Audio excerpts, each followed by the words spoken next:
guys, this is Eben Adupunda from Eben and Fabi, continuing from part 1 of how I found peace after hearing the bad news. Well, to recap a little bit, I just received the bad news from the doctor and started looking for healing because I knew Jesus can heal me.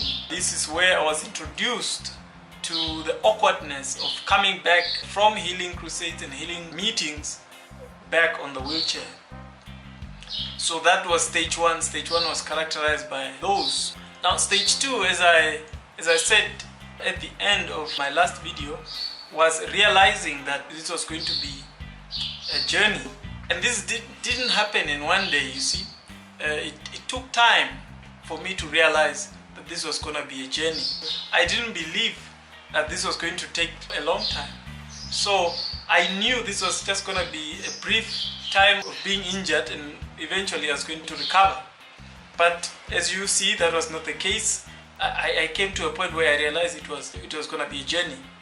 Now that did not come overnight. I had put so much faith in people praying for me. I had jumped into a stage of neglecting my own walk with God and sort of looking for a microwave way of getting out of this situation.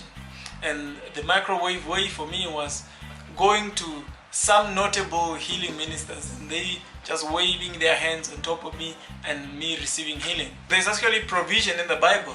If you read from the book of James chapter 5 verse 14 to 15, it says, "If any be sick among you, let him call for the elders of the church and let them pray for him, anointing him with oil in the name of the Lord. And the prayer of faith shall save the sick, and the Lord shall raise him up." If a Christian is in a situation, you should call for elders, you should call for any notable person with a reputation for healing, and they will be healed. So this was not just an immature notion of running around. And I want to comment and say, people who go out looking for healing is not a bad thing. I mean, there is a provision for a person to go when they are weak, when they're in the situation where they are infirmed or they are demonized, or they have a situation which is above them. There is provision within the Word of God that they can call the elders and actually be prayed for and be released from this ailment. It is not a bad thing for a person to look for healing. How I realized that this was going to be a journey for me was through series of bad experiences. I realized that whenever I'm in a meeting and the pastor is preaching, they were very challenged by me being on the wheelchair in church, and they would want to test their faith, they would want to test their power on me every time.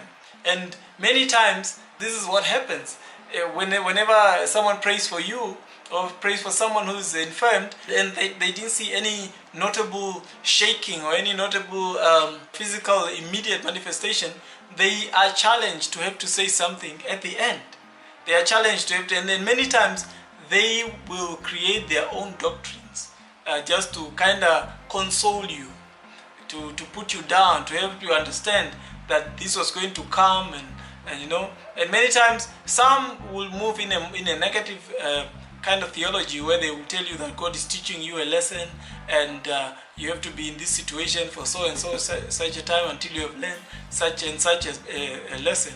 But some also go into a more positive idea where they will tell you that it's gonna come next week, it's gonna come next month, it's gonna come within 2 weeks. They'll give you a timeline sort of. In all, discrediting what the word says about healing altogether. Certain services where I knew the minister would be inclined to want to come and pray for me, I would avoid those services. At least my pastor had had me for some time now, and he had prayed for me right from the beginning, and we had come into a place of normalcy in terms of how he treated me. But visiting other churches and seeing these ministers for the first time and them seeing me on the wheelchair, they would be challenged, just like my pastor was challenged in the beginning, and the whole service would be turned into a healing service. It could be maybe an evangelistic service where they are reaching out to the lost. They want people to give their life to Jesus. And just when it was time for the altar call, all of a sudden the whole service is now a healing service. And the whole focus is on me. Bam!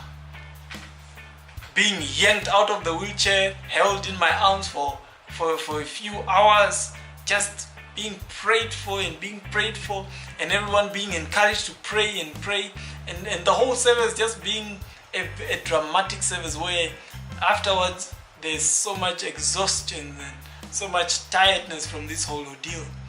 So I decided I was just not gonna go to these meetings, especially when they are, these big evangelistic meetings where they do at stadiums and such places, where you can see that the minister could be challenged and just attack you or something. So that was stage two. Stage two, I realized that this was going to be a journey. Moving on to stage 3 was a time when I realized I can come to a place where I can grow my relationship with God to a place where I can pick my own healing. This was amazing for me, because I didn't have to just sit there and wait for someone to pray for me, but that I could actually be progressively working on something myself. I think that was very liberating. This is the turning point in me finding peace after the bad news that I had that I may not be able to walk again. Now here are the points that brought me to a place where I found peace.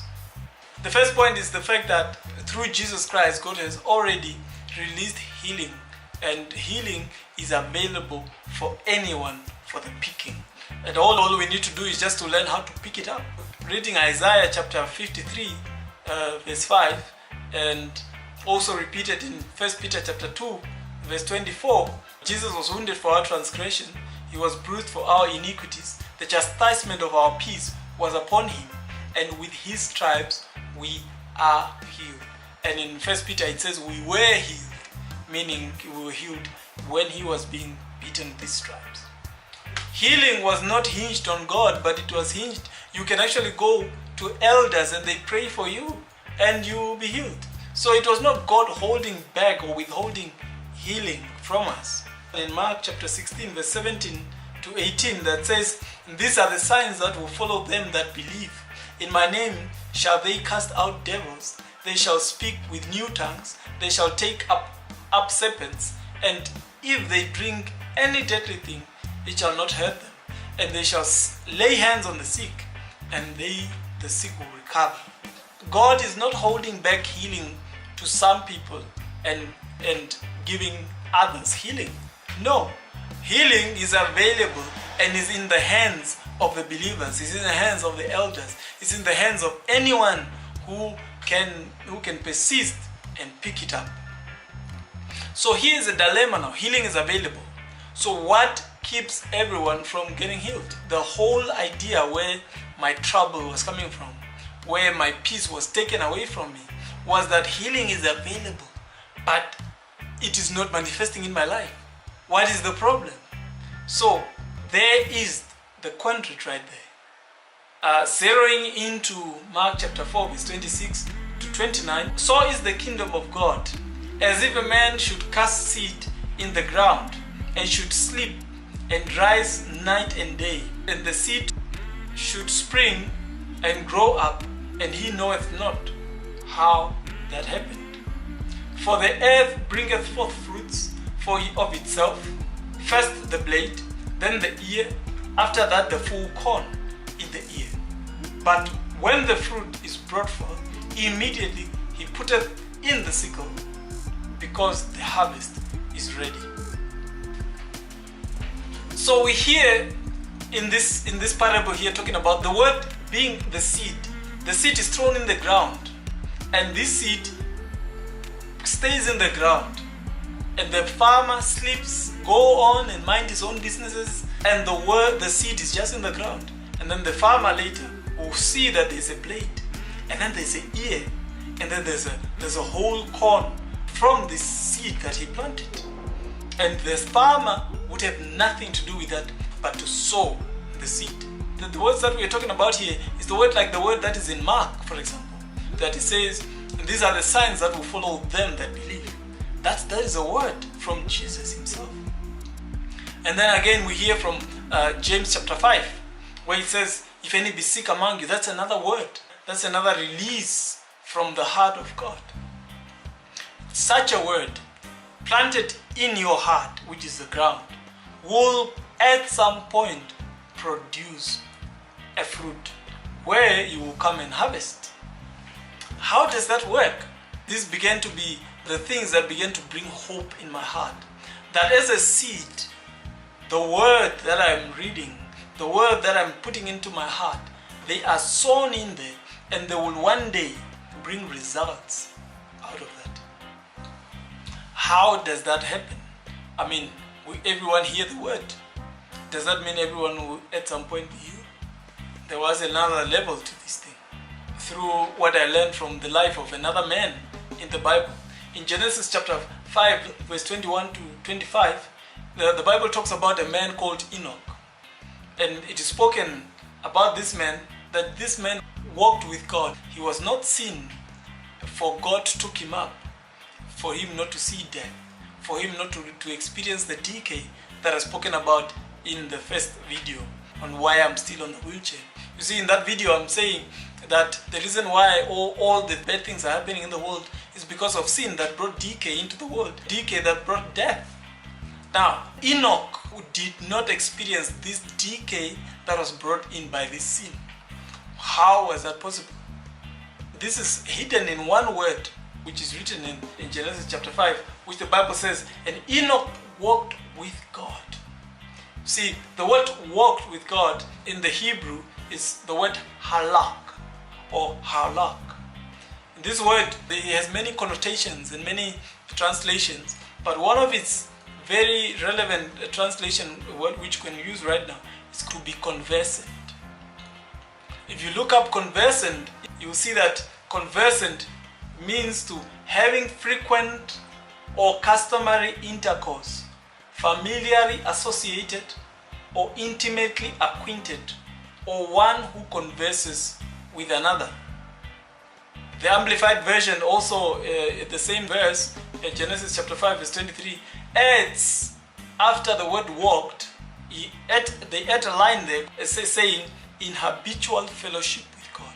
Changing the whole text to say, and Enoch walked in habitual fellowship with God. And this is the reason why Enoch did not experience the decay that was being experienced by all men, even up to today. How is that possible? A relationship with God, a true walking relationship with God, can bring true power, true healing into a man. And this is also what Jesus was saying in the book of John chapter 16, when he says, abide in me and I in you. You see, Jesus is the Word. You hear that in the beginning was the Word and the Word was God.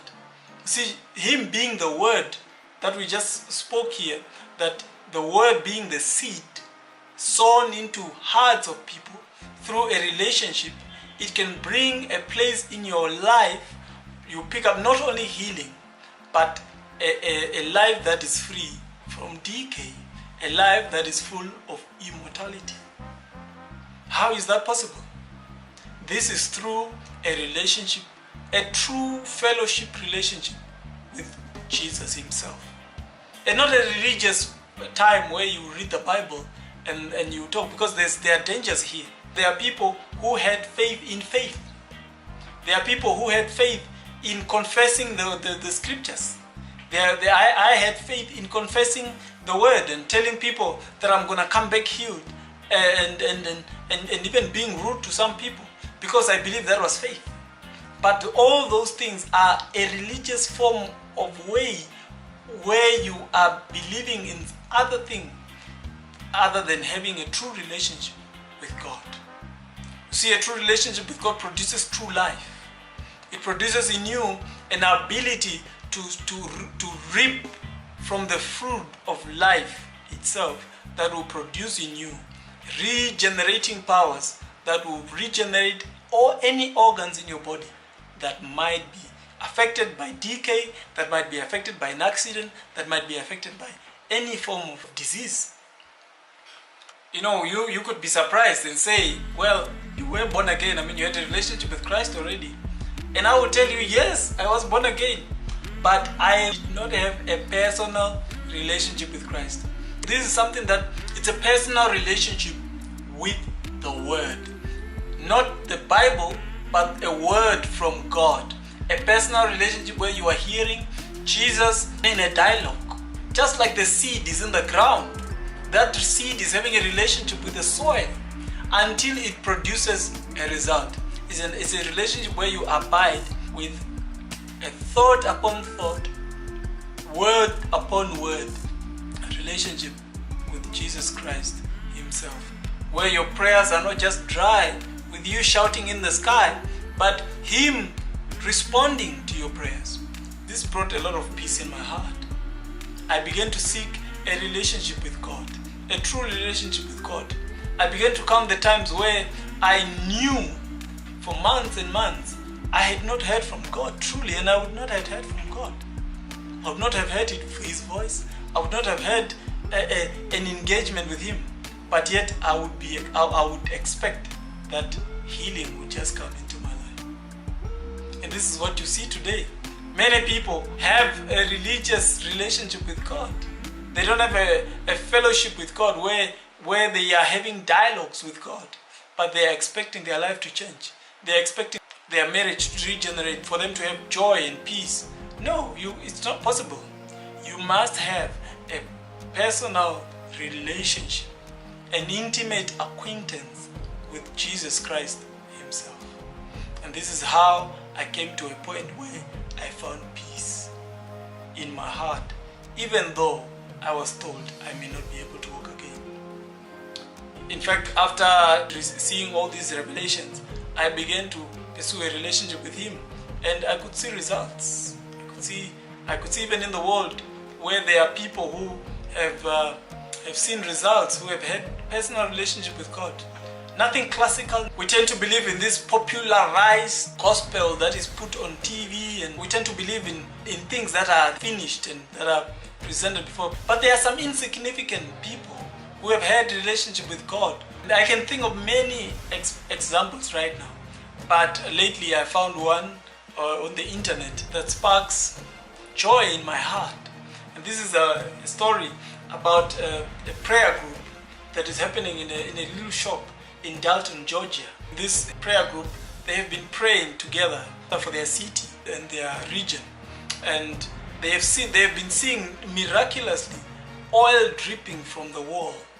And these are just regular people, not famous, just regular people who are having personal relationship with God. Jerry, one of the prayer warriors, saw that his Bible was dripping oil. It started off from Psalms 39 to the Old Testament and to the New Testament and to the whole concordance, and eventually the whole Bible began to produce oil of itself. And this is something very miraculous. This is something that is produced by true power, and you don't have to be famous. A man can be sick in body. A man can be infirmed in his body, but be the best friend of God. This is a place of friendship with God. This is a place that brings peace in your heart. I pray that you are blessed with listening to my story and how I found peace after hearing all the bad news that I'll probably be not able to walk again. Subscribe to my channel, Fabi and Eben, Walking Triumphantly, and share the video. Ciao.